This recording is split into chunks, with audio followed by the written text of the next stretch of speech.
Salve espectadores do canal Leitura Obrigatória. Mais um vídeo de recomendação para vocês. Vou tentar fazer um vídeo mais sucinto do que o último. O livro que eu vou recomendar dessa vez a vocês é um livro que é importantíssimo para os meus estudos e eu recomendo ele como leitura obrigatória para todo mundo que estuda indústria cultural e estuda fenômenos como música, cinema, quadrinhos e por aí vai. A Cultura da Mídia, de Douglas Kellner.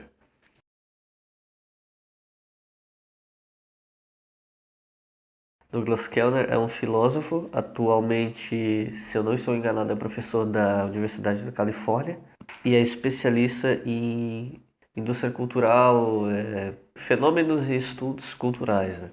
O livro saiu no Brasil pela editora Edusc em 2001. Até onde eu sei, ele está esgotado, mas ainda dá para encontrar por aí.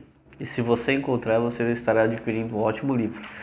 Antes de começar o sumário, uma rápida explicação. O título do livro pode dar a entender que se trata de um livro voltado para criticar a mídia. E quando eu digo mídia, eu falo mídia televisiva, jornais, rádio. E não necessariamente essa é a abordagem do livro. Cultura da mídia é um conceito que o Kellner usa no lugar de indústria cultural. Indústria cultural é um termo que remete à escola de Frankfurt. O Kellner ele é considerado da terceira geração da escola de Frankfurt, né? E indústria cultural se remete muito à primeira geração. Se remete especialmente aos trabalhos de Adorno e Horkheimer. Mas Douglas Kellner ele faz uma crítica que na minha opinião é uma crítica muito pertinente, oriunda da escola de Birmingham, com a qual ele dialoga muito, ao conceito de indústria cultural. Não necessariamente o conceito, mas a forma como Frankfurt lidava com os produtos da indústria cultural como quase que essencialmente alienantes, enquanto a escola de Birmingham e Kellner, né, eles preferem uma abordagem menos incisiva. Eles partem do pressuposto de que esses produtos, mesmo aqueles que são produzidos com o intuito de alienar o público, ainda assim eles não podem ser aceitos acriticamente como algo que vai influenciar verticalmente os indivíduos, como se as pessoas não tivessem suas próprias crenças, suas posições e seu conhecimento prévio. Indo no escopo do Edward Thompson, buscando ali o conceito de agency, né, de agir humano, nós podemos dizer que os indivíduos eles dialogam com os produtos da indústria cultural. E Kellner se refere a essa indústria como cultura da mídia porque ele entende que existe toda uma cultura que nos bombardeia cotidianamente com produtos, né, culturais que nos ajudam a formar opiniões, solidificar identidades, que nos passam ideias do que é certo e o que é errado, o que é heróico ou não, o que é lícito ou não, o que é moral ou não. Mas que isso não se resume só a música, cinema, literatura, quadrinhos, TV, etc. Isso vem também dos veículos midiáticos, jornalísticos e também do meio acadêmico. Keller entende que é toda uma cultura, todo um ambiente no qual você está imerso e no qual você tem contato com todos esses produtos. Portanto, essa indústria cultural é mais do que simplesmente uma indústria que fabrica produtos. Ela é toda uma cultura no qual você está inserido. Portanto, ele se refere à cultura da mídia. Ele pensa que é um termo mais apropriado. Depois de uma rápida introdução, o livro começa na parte 1, que se chama Teoria, Contexto e Métodos, e o capítulo 1 se chama Guerras entre Teorias e Estudos Culturais. É nesse capítulo que Kellner apresenta diferentes perspectivas teóricas de estudos da cultura, do que ele chama de cultura da mídia, as diferentes abordagens, apresenta um pouco a escola de Frankfurt, apresenta as suas críticas à escola, os estudos culturais britânicos, a escola de Birmingham, o legado desses estudos, e discute também estudos culturais pós-modernos e abordagens um pouco mais recentes a esses estudos e com as quais estudos anteriores apresentam divergências. Ó, o pau quebrando, pá, eita, pô! E que é uma discussão que se estende na academia até hoje. O capítulo 2 se chama Cultura da Mídia, Política e Ideologia, de Reagan a Rambo. Nesse capítulo, Kelder discute como essa cultura da mídia lida com a ideologia, como a ideologia é disseminada a partir desses produtos, né? E incita o público a ter um posicionamento crítico. Quando eu digo posicionamento crítico, eu digo no sentido de você ter contato com esses produtos e mesmo que você não necessariamente rejeitar eles por conta de ideologia, mas entender a ideologia que está por trás desses produtos. É um exercício que todo mundo deveria fazer, né? Não, se não o tempo inteiro, mas estar sempre de olhos abertos para que ideologia certos produtos carregam.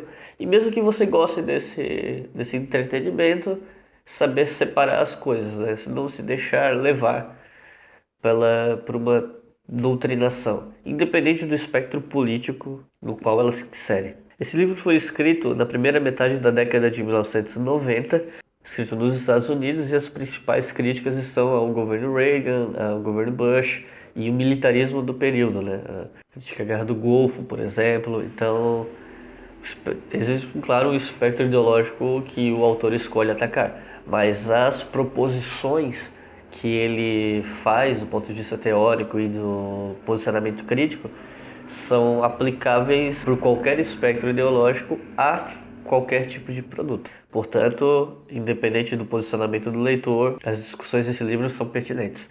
Nesse capítulo, o autor também fala sobre o período Reagan, fala sobre o primeiro filme do Rambo, né, o First Blood. Está me dizendo que 200 homens contra aquele cara não nos dá alguma chance? Se mandar, não pode esquecer de uma coisa. O quê? Muitos sacos para os corpos. Na verdade, eu não me recordo se ele chega a falar do Rambo 2. Eu acho que ele fala só do primeiro. Mas, independente disso, ele mostra como o filme causou todo um frenesi, fez muito sucesso. E como o exército utilizou desses filmes para fazer propaganda de recrutamento. A mesma coisa com Top Gun. Inclusive, esse capítulo tem um subtítulo chamado Top Gun, Sonho Masturbatório Reaganista. Ele mostra como o Top Gun passa uma imagem idealizada do exército da aeronáutica, extremamente romantizada, algo heróico e aventureiro.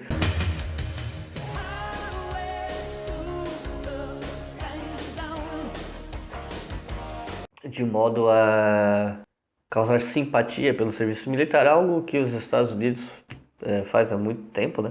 Faz até hoje, e termina falando sobre a Guerra do Golfo. O capítulo 3 se chama Por um Estudo Cultural, Multicultural e Multiperspectívico. Esse capítulo ele é voltado a discutir questões de ideologia, utopia, de hegemonia e contra-hegemonia, desconstrutivismo. Um capítulo mais teórico voltado para discutir como os estudos culturais precisam necessariamente ser multiperspectivos, adotar diferentes perspectivas e dialogar com as diferentes áreas do conhecimento, não ser algo fragmentado. Então nós vamos à parte 2, que se chama Crítica Diagnóstica e Estudos Culturais. O capítulo 4, primeiro capítulo da parte 2, se chama Ansiedades Sociais, Classe e Juventude Insatisfeita. Esse capítulo discute categorias como gênero e classe durante o governo Reagan e Bush. Quando eu falo Bush, eu falo, claro, o Bush pai, né? Pai do George W. Bush mais recente. E ele discute alguns produtos como o Poltergeist, Beavis and Butthead. Né? Discute criticamente esses produtos dentro da sociedade que o produziu. O capítulo 5 se chama A Voz Negra, de Spike Lee ao Rap. Ele é dedicado ao entretenimento, eu não sei se eu posso dizer voltado ao público negro, mas produzido pelo público negro. Spike Lee é um diretor muito conhecido em Hollywood, um diretor negro, e cujos trabalhos têm uma forte carga de militância em relação ao racismo que é tão presente nos Estados Unidos, especialmente em alguns lugares, mais em uns e menos em outros, mas presente. Nem todo filme do Spike Lee é necessariamente um filme de militância, de direitos de minorias étnicas, mas ele ficou marcado por esse tipo de trabalho. E o livro discute um dos filmes dele. Eu acho que o filme se chama Faça a Coisa Certa. Eu tô cheio de crioulos. Quando vem trabalhar é como se estivesse no planeta dos macacos. Eu não gosto de ficar perto deles. E ele discute também o rap, os discursos que o rap adota.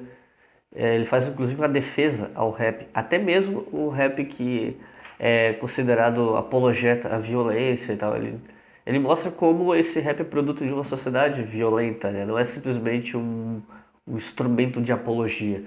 A sociedade que produz esse cantor é a mesma sociedade que violenta esse cantor e os seus iguais, a sua comunidade, cotidianamente.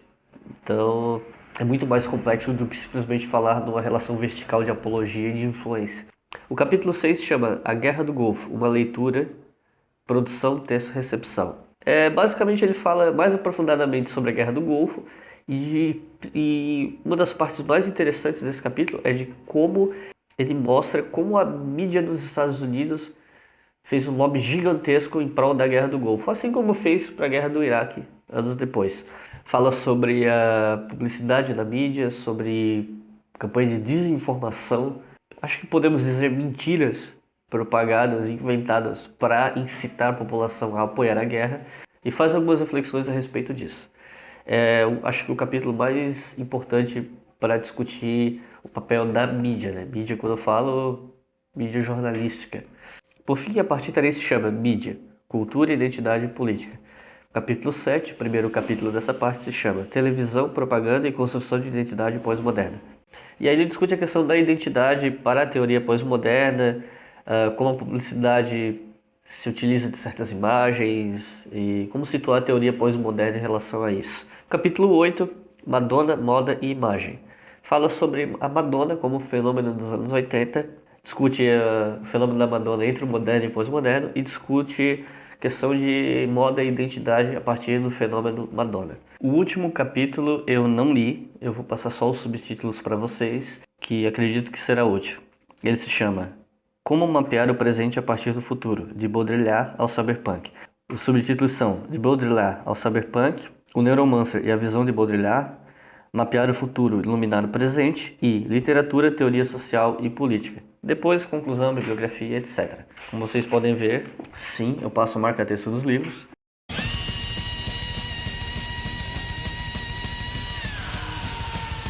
E por enquanto é isso. Acho que tudo que eu tinha para falar desse livro eu já falei. Muito obrigado a quem está acompanhando o canal, quem assistiu esse vídeo. Quem quiser curtir o canal, compartilhar e curtir, eu agradeço.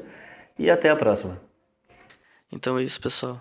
Quem gostou, se inscreve no canal e semana que vem trago a vocês um livro polêmico sobre a Segunda Guerra Mundial. Até breve.